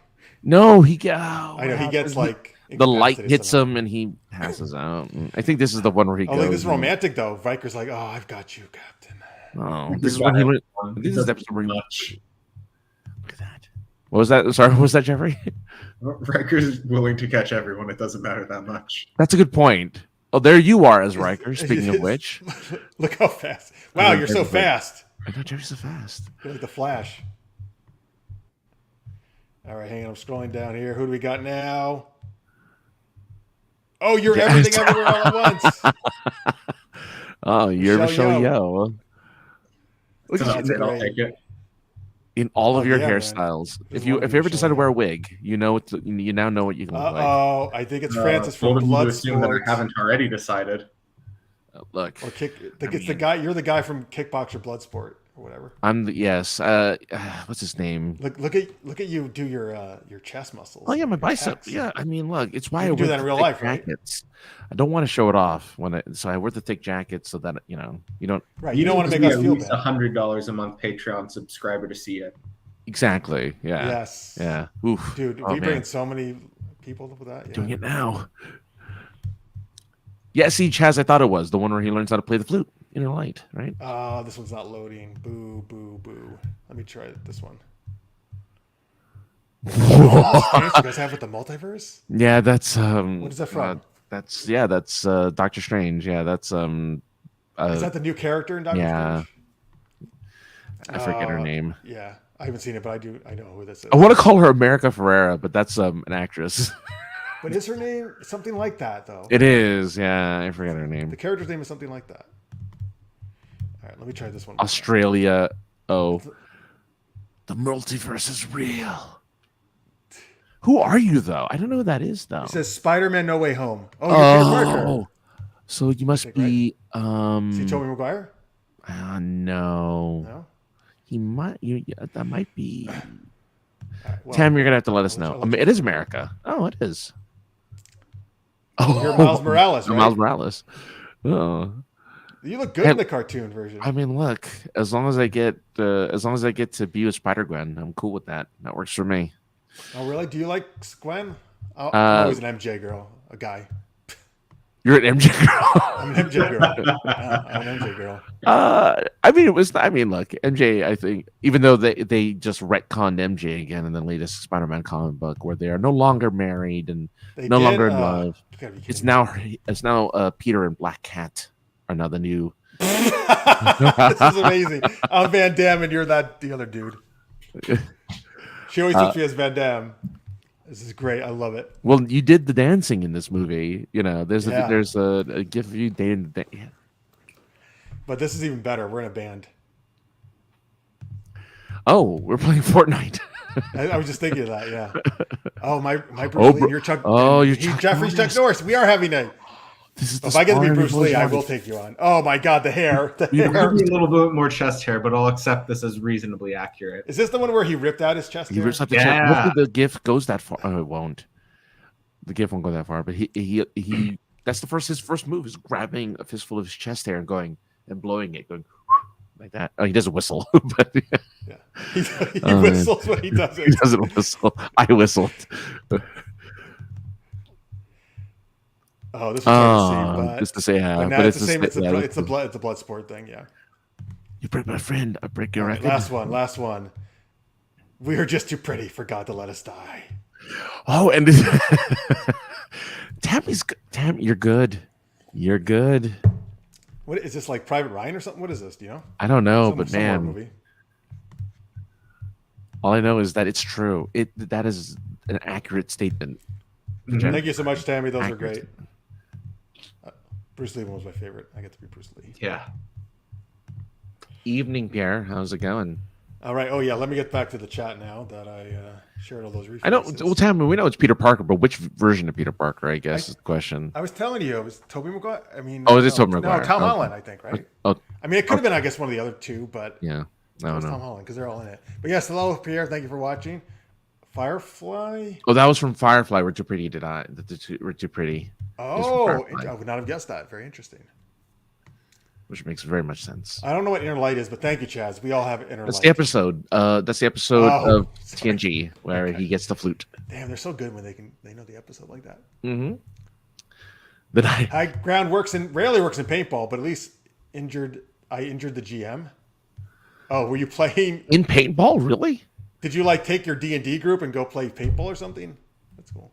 I've paintballed before. Yeah, you're right. High ground means nothing because I did it with these like professional, like I don't know, either professional army guys or just professional paintballers because I just got fucking shot a million times. Oh yeah. Well, here's the thing: if you're doing the game and you just pick up a rental paintball gun, they suck. They're terrible. You have to have a professional. Yeah, these guys all had professional. Like just because those go 500 meters per second while yours is going 90. You got to pump it, and then he like totally goes not where you're aiming. Oh yeah, and you have to pump it. There's probably have CO2 canisters and just and they have the double one. They have the little double trigger so they can. I did say when I went paintballing too. I did see airsoft guys do a round of stuff. They were like in full like gear. It was pretty impressive. I just don't know how you feel the little pellets hitting you when you're doing the airsoft. Well, if you're in gear, it's probably fine, right? Yeah, but then how do you know you get hit, right? Paintball, you see the thing. I understand. But how do you know you get hit if you get hit by a BB of some sort? If you're wearing full tactical gear, which these guys were. No. Jeffrey, is it true that martial arts, the first thing that they teach anyone is how to fall and how to fall properly? If you're in a martial art that involves throws, that should be the first thing they teach you. The problem is no one wants to take a class on how to fall, so they have to give you a quarter of a lesson and then teach you something else. But yeah, that is universally the thing I've heard most martial artists be happy about. Like everyone in their life falls off a ladder at some point, and knowing how to take a fall is important. I think there was a news story about an NFL person who was going through judo so he could avoid head injuries. And I know one of the people that I have trained with, Guru Dan Inosanto, I can't remember. Oh, okay. On NFL, well, I know it was Dan Inosanto, but I can't remember the NFL team. The entire offensive line learned hand trapping from him. Like, that's fun. That's really cool. They could try and get around people. But yeah, falling is definitely the best thing. I see football as not like if you could just do a shoulder roll, it would change everything. You know where I learned how to fall properly and not get hurt? Drama class. Oh, I thought you were going to say The Notebook. Well, that too. But drama, when I was taking drama, they're like, you have to learn how to fall convincingly, but also not get yourself hurt. So you have to learn how to fall properly. Ooh. And it like translated to martial arts when I took it later on in life. I'm like, oh yeah, sure. Makes sense. Yeah. What did you train? I did. Well, my first one was Taekwondo. Then I did Jeet Kune Do. Jeet Kune Do, come on. Yeah, Jeet Kune Do. Yeah. We have a big Jeet Kune Do school in the places I've trained, specifically Jun Fan Jeet Kune Do, because Dan Inosanto is the man who taught Bruce Lee nunchucks. Supposedly, I learned from one of Bruce Lee's students. I have no idea. There was a picture of them together, so I'm guessing it's true. But it's an interesting concept if it is. And then jiu-jitsu. So those are the three I most traditional jiu-jitsu or Brazilian jiu-jitsu. Traditional jiu-jitsu. It was in college. They had a traditional jiu-jitsu class, and they're like, "Here's how to do it." And they always paired me with like this 300-pound guy who would just lay on top of me. And I'm like, "What am I supposed to do?" You should have sang "Baby Shark." I tried. If that song existed in '98, I would have done it, but. Yeah, if you had only been 295 pounds, you would have had the breath. Exactly. So this is one of the only ways that I've ever effectively lost weight in my life is to sign up for Brazilian Jiu-Jitsu competitions, because if I have to compete as an ultra heavyweight, that sounds like the sweatiest way to die. But just training by itself, though, my God, I took that class, even though it was just a college class. I mean, the guy knew what he was doing. I lost a lot of weight for the a year and a half I took it, I'm like, because your whole body is doing stuff, and it's like, oh man, this is a workout. Oh man, woo. Also, if you ever do a 6-hour seminar, you learn exactly how much water weight a body can lose. Like 2 or 3, 6, 7, 8-hour seminars back to back. Like over the course of a week, someone can drop 12 pounds of water weight just by reducing water retentive foods. And like, I can tell if it's been a really good Muay Thai class, particularly in the summer, because I can drop 3 pounds in a session. Wow. Yeah, I'm not there for that though. I'm not there to lose water weight. But one really quick story before you read the chat there, Jeff. Yeah. So jiu-jitsu was the one and only time I ever sprained both my ankles at the same time. Oh yeah? Yeah. So it was after a class. There was a female student who was doing it as well, and I was watching her walk away from the class, and I wasn't looking where I was going, and I fell and sprained both my ankles at the same time. How do you do both though? There's like, I don't understand. Were you not walking one foot in front of the other? I was, but there was a drop, like it was like a step sort of, but I was too busy going like this, like looking behind me at the girl as she was walking away, because I mean, you know. And I bet that impressed her, falling down the stairs or whatever you did. I fell down a drop, and I sprained both my ankles, and I had to crawl to my car, which was a wait. No one came over to help you? Nobody helped me. No, it's they see you fall. Yeah, but I kind of played it off, right? Because I'm trying to stay cool, you know. Yeah, real fucking cool. Well, you know, whatever. Listen, we're all men here. We all put on our pants one leg at a time, but some of us are able to sprain both at the same time. So, right, some of us are very special. I blame a lady's butt. That's all I have to say on that one. So anyway. Oh, so wait a minute. You were specifically staring at her butt? Oh yeah, I was watching her walk away, and I'm like, oh. So you weren't in like you were kind of just in like any kind of athletic clothing you wanted to wear? We were in our no. So there's like a changing room, so you can change out of your gi and stuff to. So she was in her street clothes. In her street clothes, yeah. So yeah, you're there like, you go. I sprained my ankles because of a butt.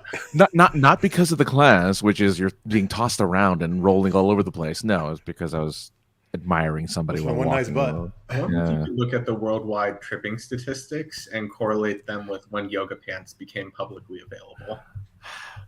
Exponential. I mean, not by multiples of like 100 people. An immediate logarithmic curve. It's just. If you want to see the steepest curve you've ever you just look at that. You're absolutely right. Lululemon, it's all your fault. I definitely started looking at your butt a lot more, Francis. What was that? I definitely started looking at your butt a lot more when you started working. Well, you know, I mean, look, I can't help it. I have to be able to dance. As well you should. Yeah. It was the Tom Holland, Peter Parker. Okay. As I said, but you didn't want to believe me. All right. Work exercise. In the paintball. Maybe GM is general manager. Actually, in this case, I'm thinking game master. Had bruises up hand and arm from my attack. Good job, Tammy. Mm-hmm. And Pierre says, you're right, Pierre. It can leave a big mark. Oh man, I was bruised at the end of that paintball session. I was covered in like little round welts. It was great though. It was a lot of fun. Tammy's daughter Annika learned sword fighting drama club. Oh, and they teach you wax off right away. Wow, okay. Mr. Miyagi teaches you at drama club. So I know a guy who was a professional stage actor, and he did stage combat. And one of the things he mentioned is that he had a group of people who he was training really intensely, I think, for a movie. And they went to a bar after wrapping shooting for a really long day. And apparently the guy got drunk, and he started like getting big there was a guy who was trying to start a fight with him. And it finally switched in his head, and he decided it was go time. So he went, huh.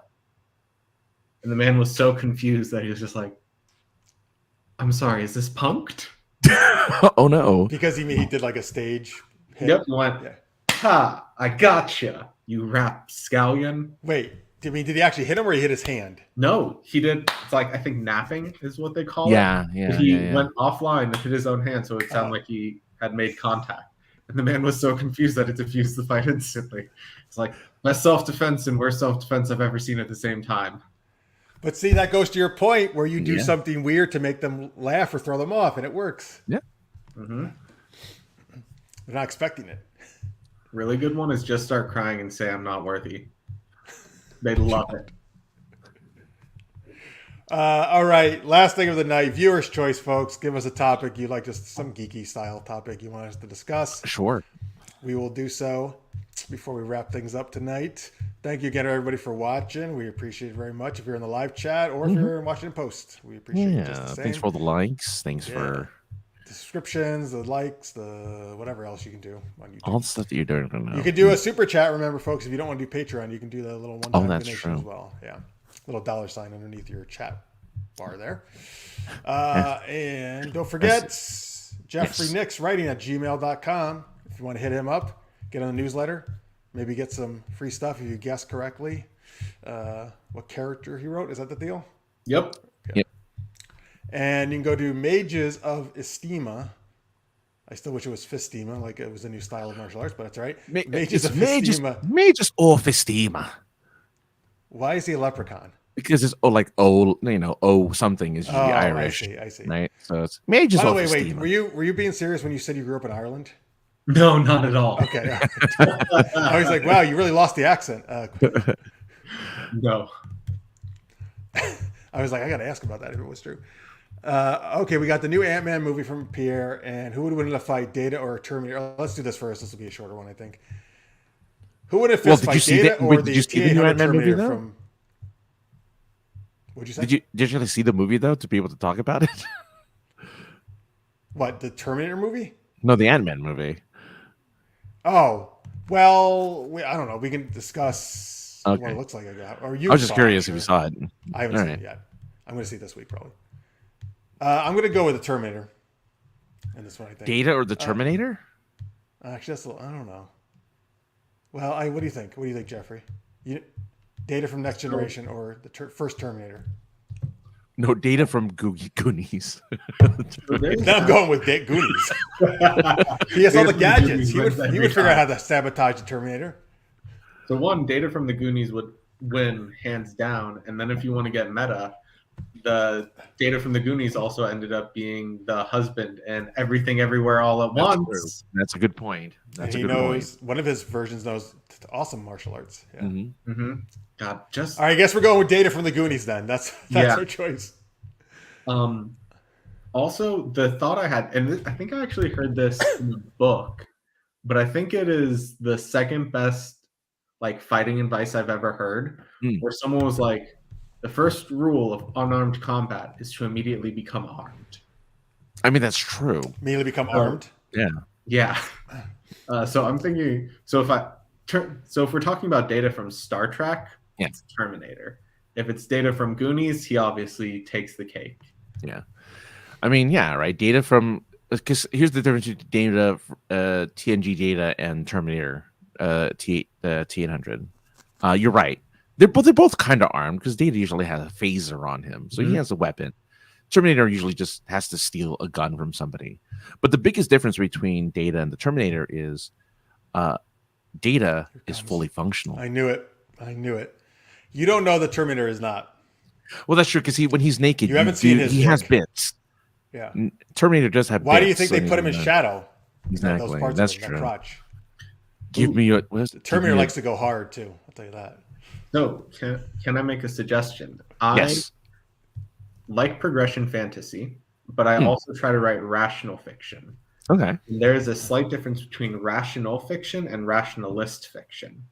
Because rationalism is an online community that talks about clear thinking, just really weird ways of using cognitive biases and statistics to understand the world better. So rationalist fiction specifically teaches rationalism. Rational fiction just makes sense. So I try to write within rational fiction, even though it's incredibly hard. But one of the best rationalist fics I've ever seen is by a man called Alexander Wales. And he wrote Branches on the Tree of Time, where he went back and rationalized Terminator. Oh. So the time travel, why the Terminator had its objectives, the best choices Sarah Connor would have made, what an AI superintelligence might have actually done. And I swear, I gained IQ points reading that. So interesting. Wow.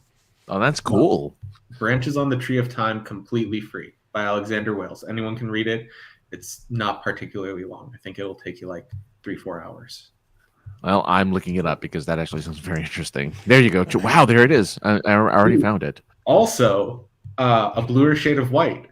I think it only has 6 posts, so it's more novella length. Okay. But apparently he had a son, and his son made him watch Frozen, and he became incredibly upset. And he said, "You can make life. You can literally make That's life." true. She made Olaf, so yeah. So I think one of the first ways it starts is, aside from her making a magic industrial revolution because you can just make farm animals out of unmelting ice. Yeah. They asked, what could happen if Olaf could make himself smarter?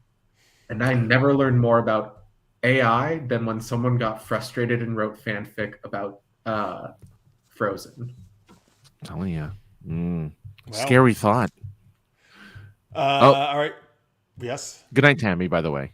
Oh, yes. Thank you, Tammy, for watching. Go have fun doing your costuming. We really appreciate it. And Annika, of course. Thank her. Yeah. Not wrong one. Sorry. I wanted this one. All right. Ant-Man movie. So Francis and Jeffrey, if you've seen it. Just, no spoilers, but, would you? Well, it's definitely better than Love and Thunder, which was the fourth, a Thor movie. Yeah. Yeah. No, it's fun. It's fine. Fine. It's fine. Well, here's the thing. They're obviously trying to lead towards something, so it's a stepping stone in a direction that Marvel is trying to go. And if that's something that you're cool with, great. I think that it was a good. I enjoy it. I like Paul Rudd in anything. Like, he could just sit there and stare at the wall for 30 minutes, and I'd watch it because I just love Paul Rudd that much. He's awesome. So in this movie, it's a lot of Paul Rudd. So if you can handle a lot of Paul Rudd, which, well, a lot of the Ant-Man movies, a lot of Paul Rudd. True, but this feels a little like, I feel like they push all the other characters away a little. It's a Michelle Pfeiffer Paul Rudd movie, right? So if you like those two actors, I see. He likes the MILF, huh? He's getting rid of Evangeline Lilly. Yes, that's it. That's exactly it. Yeah.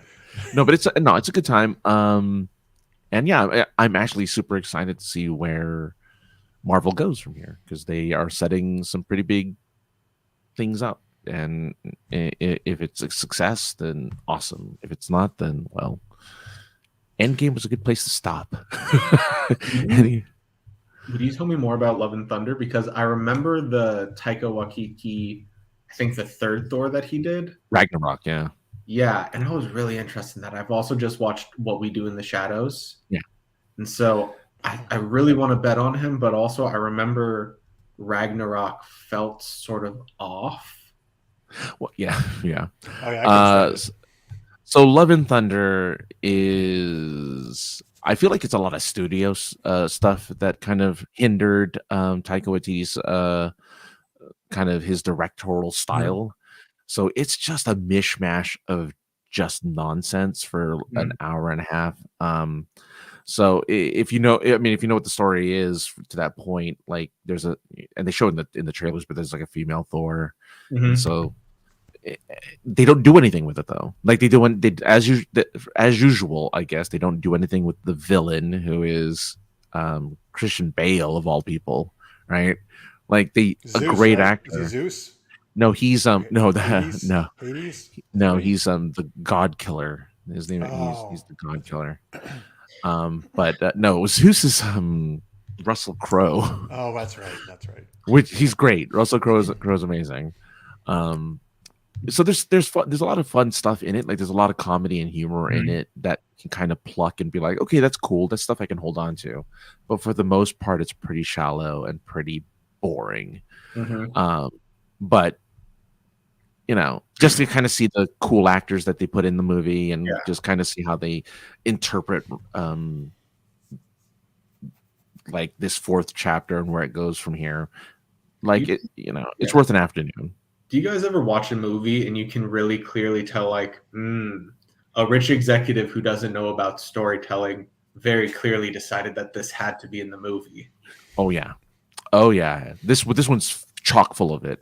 Love and Thunder is chock full of that type of thought, of that type of process. So yeah. All right, let me get to two more things in the chat before we wrap up here. This is a cool one, actually. It's a game I used to play all the time. Which character really should win Mortal Kombat? Oh God. I know you've played video games. Were you a big fan of the Mortal Kombat series, Jeffrey? I remember playing. I'm trying to go through them in my head because this also falls in some of my prejudices as a fantasy author because I have certain superpowers that I think would win.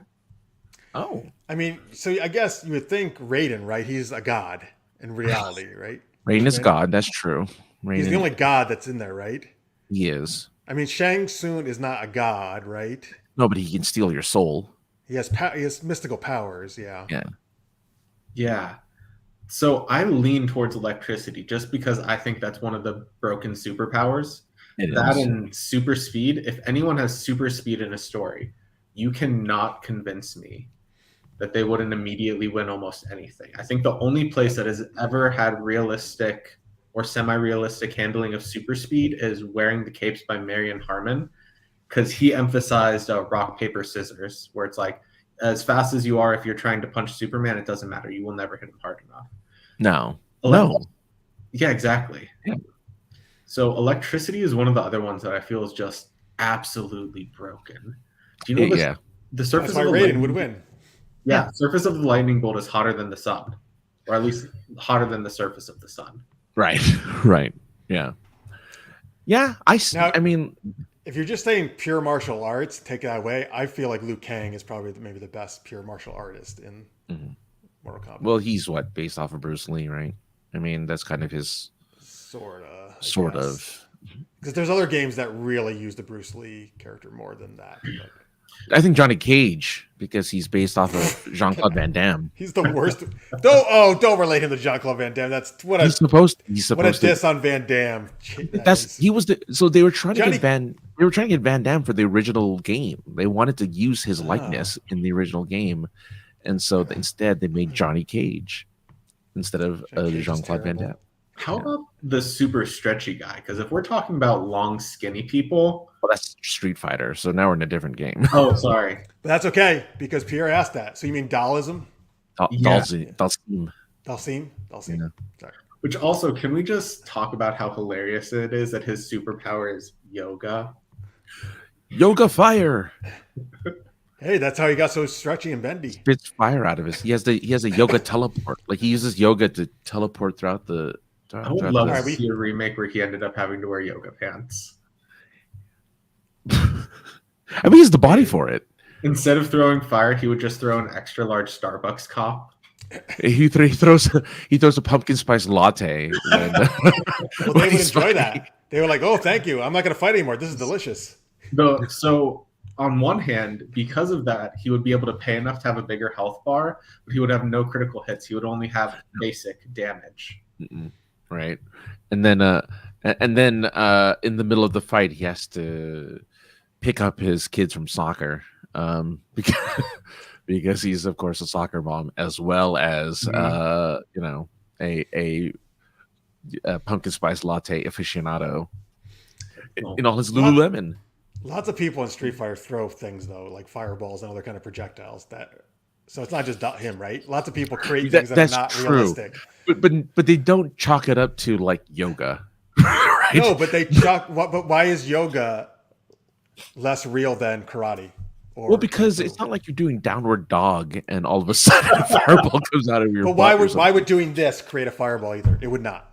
But I'm just saying, at least Ryu isn't saying, "Oh, by the way, this is based off of like I don't know." It is. It is completely from his martial arts and using his Well, ki.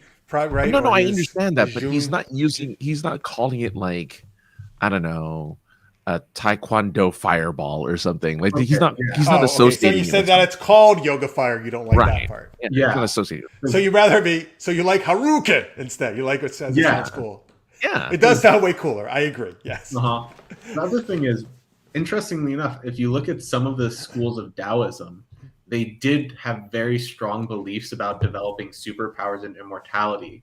But as with many places where you seek immortality, it ended up being strange sex rituals after a while. Well, so his Well, limbs they're are the smart only then. thing he Sounds can good. stretch, is what you're trying to tell me, right? Yeah. About Dalsim. He's like, Yeah, which is stretch why out- he has to do downward dog so he can do his aardvark fart attack. Right. There you go. Art. That's what I want to see. Street Fighter 6. Aardvark fart attack. He can fart the fireball out of his ass. And don't worry, Chaz, we'll never waste a A PSO. pumpkin spice latte. All right, this is probably more for you, Jeffrey. Drunken style kung fu, fact or fiction? It depends on if you're saying, is it a functional art or is it something you can take lessons in? I actually trained with someone who did a lot of drunken kung fu. It gives him some like weird levels of flexibility, weird balance. He's really good at being able to change angles just a little bit. So something that should hurt ends up being useless. I've never actually seen him spar with drunken style kung fu. Some of it may inform what he does, like on a reflex level for how he stands. Mostly when he spars me, he kicks me like he's doing Muay Thai. And when we grapple, he actually does use some of it. Yeah, some of the more internal stuff, but just like interesting ways of breathing so that he never really seems to get tired because he's like breathing from the diaphragm, processing correctly. But at a glance, I would guess that is one of the systems where it has styles that are very good for training and teaching you principles, but the training sequences themselves are not what it looks like when you fight. One of the best Wing Chun people I've ever encountered, Francis Fong, who is Francis. I'm just saying. Go on. He also, so he's one of like a pantheon of absurd martial artists who are all best buds with each other and do seminars. Gurdan Santo, Sifu Francis Fong, Eric Paulson, Arjan Chai, who brought Muay Thai over from Thailand. So like you'll see Sifu Fong and he'll do very traditional Wing Chun with perfect posture. Actually, if you go online, it's great because he'll just get these random kids and it doesn't make sense. He just will throw people around the room. I had someone who trained with me who's done jiu-jitsu for 30, 40 years. He's like a third-degree black belt. He's like, yeah, I rolled with Fong. He's trained jiu-jitsu for about 6 hours, and I don't know how, but he beat me for all of them just because he knows so much. But at the same time, if you see him, like if someone grabs pads and he talks about fighting, puts his hands up like a boxer, he bounces on his toes, his stance is the same. Some of the trapping is incorporated stylistically, but a lot of these kung fu styles, once you start putting them through the thrasher, it all ends up looking extremely similar. There's really only one human body. So it is a real style that you can really study, and it can give you fancy, fresh flair. But I'm not sure that in itself, in isolation, it's a pragmatic self-defense tool. But I mean, no one needs to do martial arts for a pragmatic self-defense tool. You can just buy weapons. Right. Yeah. I'm in the US. It's not going to be hard to get a concealed carrying class if you really want to have superb lethality. So yeah, definitely drunken style. Fact, probably super cool. But you also are probably going to have a slightly higher percentage of people in ponytails who practice it. Ooh. Okay. That's you. I know. I now have a new style to learn because I have the ponytail. Yeah. All right. Francis is going to show up drunk every night now. No, it's a style. I know. It doesn't mean literal drunkenness. But hey, in the movies, Jackie Chan, he had to get drunk to do it. That's true. It's like saying improved his fighting. It's the difference. It's like the difference between grapple and grapple. You know. Mm-hmm. As a fun fact, though, that means that I'm now going to have to start my triple queso nacho style, which only works when I eat triple queso nachos directly before fighting. There you go. And I can only grapple when I eat a I can only grapple when I eat a grapple. So there you go. Yeah. So I'm going to have to continue training 3 times a week, and woe is me. All right, folks. Check out Jeffrey Nix, jeffreynixwriting@gmail.com, and magesofestima.home.blog. Check out his work. Thank you so much for being on, and thank you for all the great martial arts information. Mm-hmm. You're like a font of knowledge. I know us martial arts nerds are like getting a kick out of it. So kick out of it? Thank you. You're welcome. All right. Francis, you're on another podcast. Yeah, go to twitch.tv/POI podcast for the most generic podcast on the internet.